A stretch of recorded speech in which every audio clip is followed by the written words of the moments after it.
Mes amis, vous êtes-vous déjà demandé ce qu'est cette mystérieuse âme russe, cette culture russe, cette grande culture? De quoi s'agit-il réellement? De l'extérieur, c'est très mystérieux. Dans cette vidéo, nous allons voir de quoi il s'agit et nous pencher sur la question. Photos, vidéos, situations réelles, lieux réels. Et nous commençons par la situation la plus intime qui soit. Être parent. Je viens de devenir père. Enfin, ça fait 3 mois, mais pour moi c'est encore tout nouveau, je m'y habitue à peine. C'est une telle responsabilité pour moi. Et maintenant j'ai une fille. Donc je regarde le monde avec mes yeux, je me demande comment le rendre meilleur, comment bien l'élever, quelles valeurs je veux lui transmettre. Dans cette vidéo, nous allons en Russie, à Novosibirsk. Et dans cette vidéo, vous pouvez voir un bébé qui semble avoir à peu près le même âge que ma fille se promener dans une poussette à Novosibirsk. Quartier typique de bar d'immeubles soviétiques. Revenons en arrière parce que ce bébé, je pense, mérite mieux. Parce que c'est un bébé, il n'a rien fait de mal. Et c'est ici qu'il doit grandir. Ce sont des montagnes de déchets. En gros, il vit dans un tas d'ordures, une sorte de décharge, une montagne d'ordures, une montagne de déchets. Ce sont des rats, au fait. Ce sont d'énormes rats. Ce ne sont pas des chats. Ce sont des rats aussi gros que ça. À Novosibirsk. Ces rats peuvent vraiment manger votre bébé, alors restez à l'écart. Et vous promenez votre bébé là-dedans. Je le prends très personnellement. C'est hors de question pour moi. Je ne veux pas cet environnement pour mes enfants ni pour moi. Si je peux agir, je le ferai. Mais là, c'est une âme russe que nous sommes en train d'assimiler. Alors regardons une autre vidéo. Nous allons regarder une compilation de vidéos qui permettra peut-être aux personnes venant des pays occidentaux de mieux comprendre ce que c'est vraiment de vivre en Russie. Ce n'est pas lié à la guerre en Ukraine. C'est la Russie telle qu'elle était avant l'invasion à grande échelle, avant la guerre de 2014, ils ont toujours été ainsi en Russie. C'est juste pour illustrer, pour qu'on voit, c'est une autre ville, c'est Moscou en fait. La capitale, la ville la plus peuplée ou la plus riche de Russie. Je ne comprends pas leur gestion des déchets. Ils ont bien des entreprises de gestion des déchets. Je veux dire que tous ces immeubles ont une direction, comment on appelle ça? Je ne connais pas le terme anglais, mais il y a un service où les propriétaires se réunissent pour choisir une entreprise. Et ces entreprises, en fait, s'occupent des déchets. Tu sais, elles vident les poubelles, en gros. Mais en Russie, ça fonctionne comme ça, sauf que les entreprises ne vident tout simplement pas les poubelles. Ils prennent l'argent sur les charges communes de ces immeubles, et ils laissent simplement les ordures ici. Et ils achètent peut-être une nouvelle classe S introduite en contrebande en Russie via le Kazakhstan. Ils achètent un nouvel appartement, je ne sais pas, en Italie, le PDG de cette entreprise de déchets. Voilà la Russie. Et les habitants de ces immeubles soviétiques qui vivent dans ces appartements se retrouvent avec cette vue. Et si vous avez un bébé, regardez cette boue et cette eau. Vous allez promener votre bébé dans cette boue et cette eau. Quel type de poussette choisir pour traverser ça? On ne peut pas vraiment aller dans la boue avec une poussette classique. Deuxièmement, votre bébé grandit avec ça. Quelle valeur aura cet enfant plus tard, dans un environnement pareil? On est en plein dans la mystérieuse âme russe, ici même. Passons à la prochaine vidéo qui nous vient de Moscou. Encore une fois, la plus riche. S'il y a de l'argent en Russie, et il y en a beaucoup, c'est à Moscou et à Saint-Pétersbourg. La ville la plus riche de Russie, je vous la présente maintenant. Regardez ça. C'est une montagne de déchets. Des tas d'ordures. Et ce n'est pas une zone éloignée. Je veux dire, vous pouvez voir qu'il y a de nouveaux immeubles résidentiels. Ceux-ci sont neufs. Ce n'est pas de l'époque soviétique. Ils ont 10 ans au maximum. Je pense même qu'ils sont encore plus récents.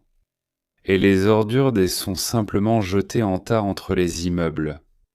C'est comme ça. Et la neige s'y mêle, et ça devient une sorte de bouillie d'ordures, un smoothie de déchets.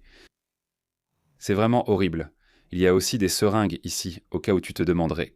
Et ces nouveaux appartements, ils sont construits, ils sont achetés par de jeunes familles qui veulent élever leurs enfants loin des immeubles soviétiques préfabriqués, tu vois.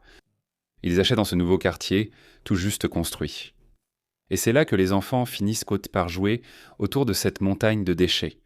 Très bien, regardons les conditions de vie dans une, j'aimerais dire soviétique, mais cette baraque de travailleurs spécifiques a en fait été construite à l'époque tsariste. Et beaucoup de logements russes datent encore de l'époque tsariste, et des gens y vivent toujours.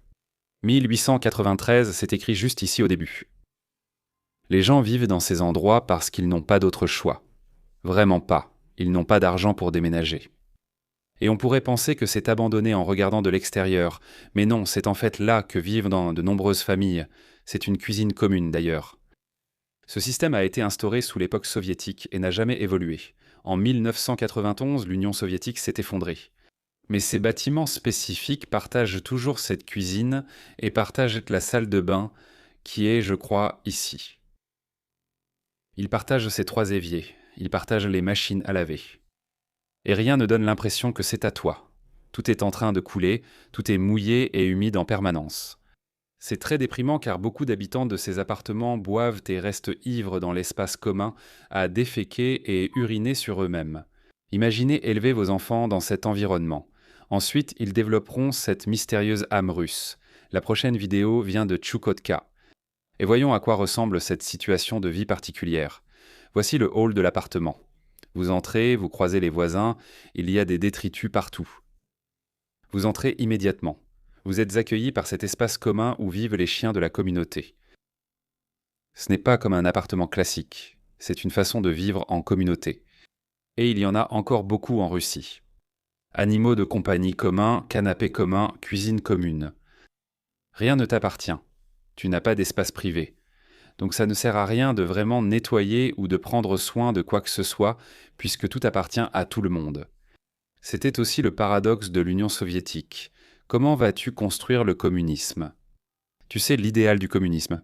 Si tout appartient à tout le monde, ça veut dire que rien n'appartient à personne. Donc personne ne prendra soin de rien. Voilà ce à quoi tu finis par arriver.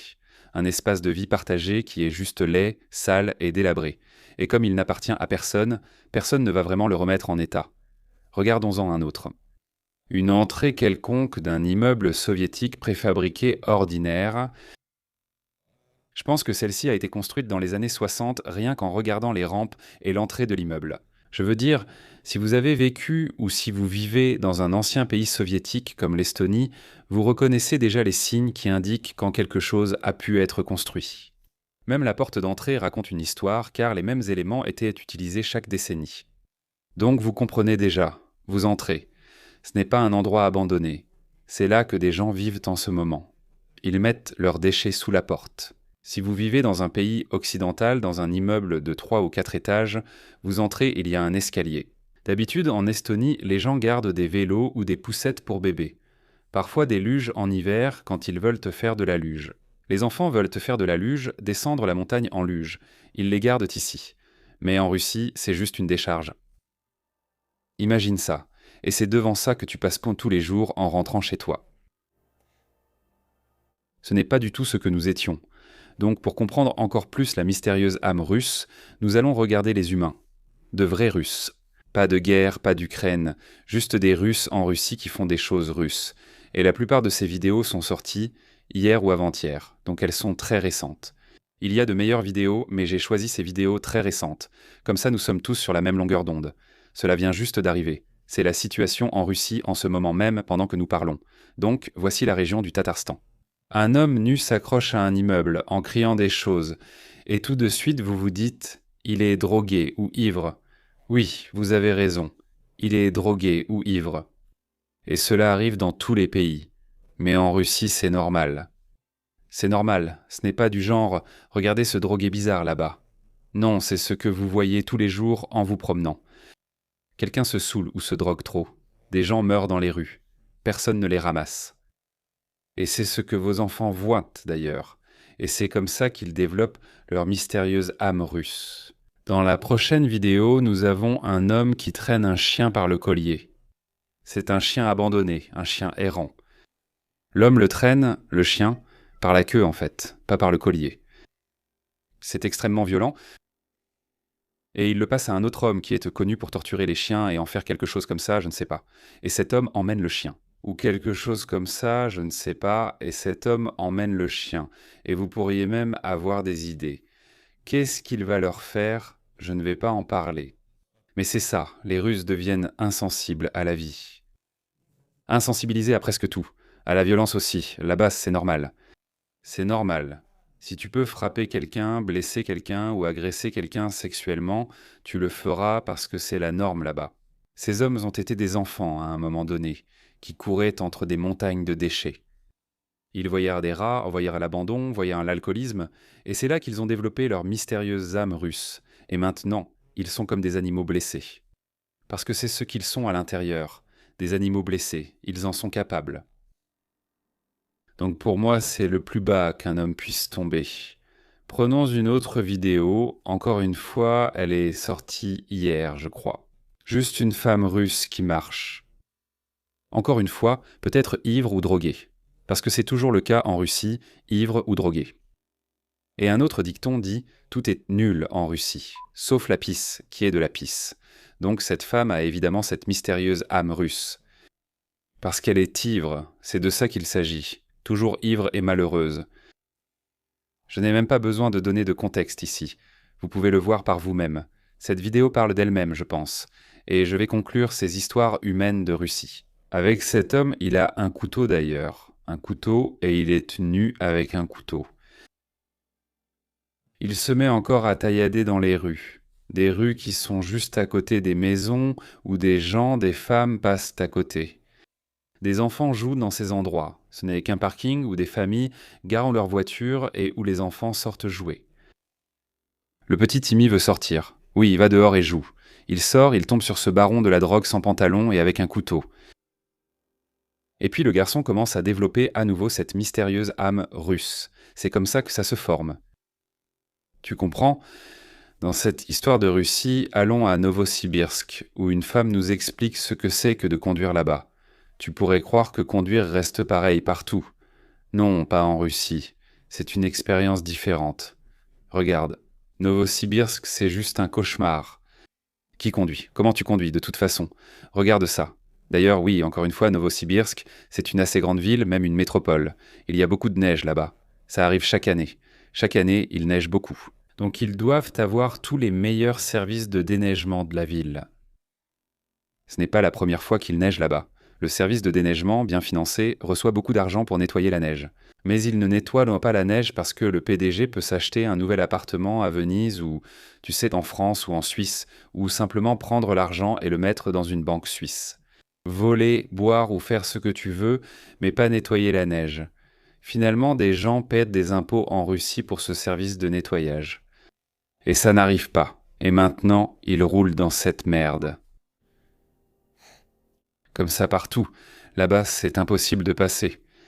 Je me suis juste retrouvé coincé hier. Donc tu comprends, Dieu merci. Il y avait des gens à proximité qui m'ont aidé et m'ont sorti avec une corde, mais ici, eh bien, juste près de chez moi. Regarde, c'est juste que je ne sais pas comment conduire ici. J'appelle un taxi. Mais le taxi va aussi rester coincé. Il n'y a personne à appeler. Peut-être les chasseurs de fantômes. Voilà, encore une façon de vivre typiquement russe. Tu dois avoir ces palettes avant de rentrer chez toi parce que les sols du rez-de-chaussée sont généralement inondés tout le temps. Tout le temps. Quand c'est le printemps et quand c'est l'automne, pas l'été ni l'hiver, mais ces saisons de transition. Le printemps et l'automne, c'est toujours inondé. Donc il va y avoir environ 10 cm d'eau dans ton appartement tout le temps. Donc tu dois avoir ces palettes par terre. Sinon tu ne pourras pas garder les pieds au sec.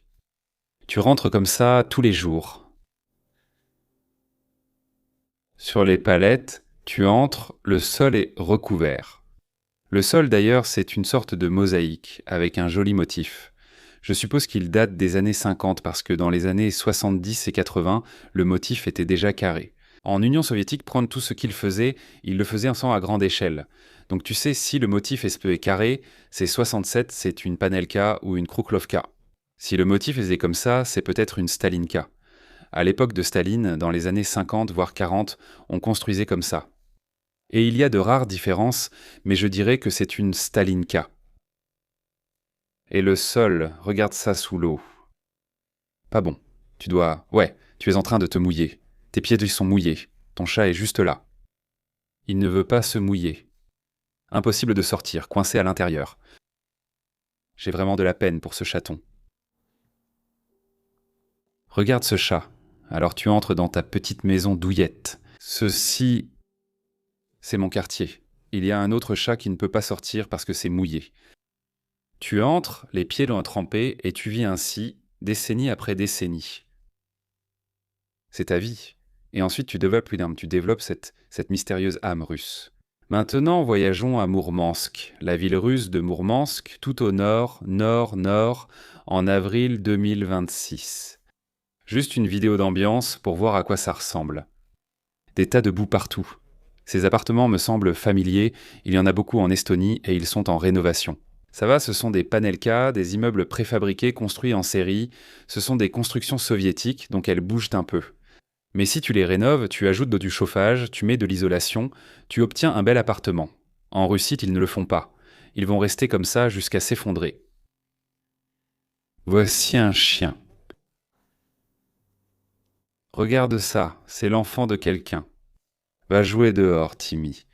Timmy sort dans cette boue et se mélange de détritus comme tu peux le voir, et va sur le manège pour développer la mystérieuse âme russe. Timmy nage dans la boue. Nous avons un vétéran de cela, Fyodor, avec un kalachnikov, c'est ça? Ou non, ce n'est pas un kalachnikov, c'est quelqu'un, je ne sais même pas ce que c'était. Timmy, non s'il te plaît, Timmy. Pourquoi ça? Et il y a des familles, de jeunes familles qui élèvent leurs enfants dans ce trou boueux. Encore une fois, ils n'ont pas le choix. Je ressens de la peine pour ces enfants, innocents à la naissance, contraints de développer cette mystérieuse âme russe. Ces bébés me touchent profondément. Regarde ces ordures. Nettoyez-moi ça, pour l'amour du Christ, nettoyez-moi ça. Je vais terminer cette vidéo avec cette histoire, elle vous révélera au mieux l'âme russe. Donc, après avoir regardé cette vidéo, vous comprendrez ce qu'est vraiment la Russie. Ces gars d'un village en Russie, en Bakhirie, ont écrit au pape. Pourquoi des villageois russes écrivent-ils au pape? Eh bien parce qu'ils veulent que leurs routes soient réparées en Russie, alors ils ont écrit au pape. Pourquoi? Vous pourriez demander, est-ce une blague? Ce n'est pas une blague. Non, tout cela est très sérieux. C'est vraiment comme ça que pensent les Russes. Nous écrivons ici à sa sainteté, le pape François apostolique, regardez Palatin, cité du Vatican. Ils ont toutes ces signatures ici. Sa sainteté le pape François. Les habitants du village de Borishkin, dans le district de Cheminsky, se sont rassemblés ici, fatigués des promesses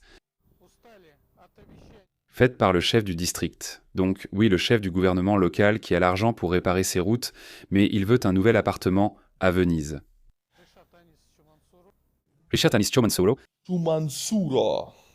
Aucune réparation n'a été effectuée, aucun travail n'a été réalisé dans le village ou en direction du village depuis 10 ans, tant à l'intérieur du village que de la part du conseil du village de Yanguevichavo et du village de Borishkin.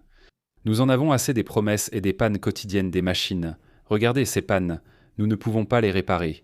Depuis 10 ans, ils reçoivent de l'argent du Kremlin pour réparer cela. Ils reçoivent l'argent sans réparer, car la machine tombe constamment en panne, souvent volontairement ou à cause d'une petite défaillance créée. L'argent est simplement encaissé. L'année suivante, il faut encore de l'argent car la machine est en panne. On la répare pour travailler sur la route. Donnez-nous plus d'argent. Ils acceptent et voilà un autre appartement à Venise. Une autre classe S, une autre villa à Sotchi. Voilà comment ces autorités locales se font de l'argent. Et c'est pour cela que les villageois écrivent au pape. Pendant l'été, après les pluies, les voitures restent coincées quand les véhicules passent. Et regardez, il y a des petits-enfants ici. Encore une fois, tout en rose, ils grandissent ainsi, voyant que le gouvernement ne se soucie pas d'eux. Ils interpellent le pape, mais il ne peut rien faire. Personne ne le peut. Leur mère et leur père ne peuvent rien faire. Cela développe un sentiment d'impuissance. Je ne peux rien faire. La route est impraticable. Que puis-je faire? Mes parents n'ont rien pu faire. Mon village n'a rien pu faire. Le pape ne va rien faire. Alors, tu développes cette mystérieuse âme russe et tu découvres vraiment ce que c'est d'être un serf. Un serf, tu sais, c'est un paysan cloué à sa terre. Pas sa propre terre, mais celle du propriétaire, cloué là pour y travailler et y mourir pour toujours. C'est ça, être russe. Être un serf. Tous ces gens ont l'air si tristes, si sérieux et tellement incapables de faire quoi que ce soit. Alors ils écrivent au pape. Ils signent tes permes des impôts qui vont aux autorités locales, lesquelles prennent l'argent des impôts sans rien leur rendre. Ce sont des serfs. Le servage a été aboli en Europe déjà dans les années 1700, en Russie en 1812, 1816, quelque chose comme ça. Mais cela a continué. Et comme on le voit, oui, c'est officiellement aboli. Mais le système existe toujours. Ce sont des serfs. Les autorités sont les propriétaires terriens. J'espère que nous comprenons mieux cette mystérieuse âme russe. Sinon, dites-le moi en commentaire. Je trouverai d'autres vidéos pour l'illustrer, il y en a beaucoup. Ce n'était qu'une sélection des dernières se trouver. Dites-le en commentaire et j'en ferai une vidéo. Je serai de retour chaque lundi, mercredi et vendredi. On se retrouve dans ma prochaine vidéo, mes amis. Gloire à l'Ukraine et au revoir.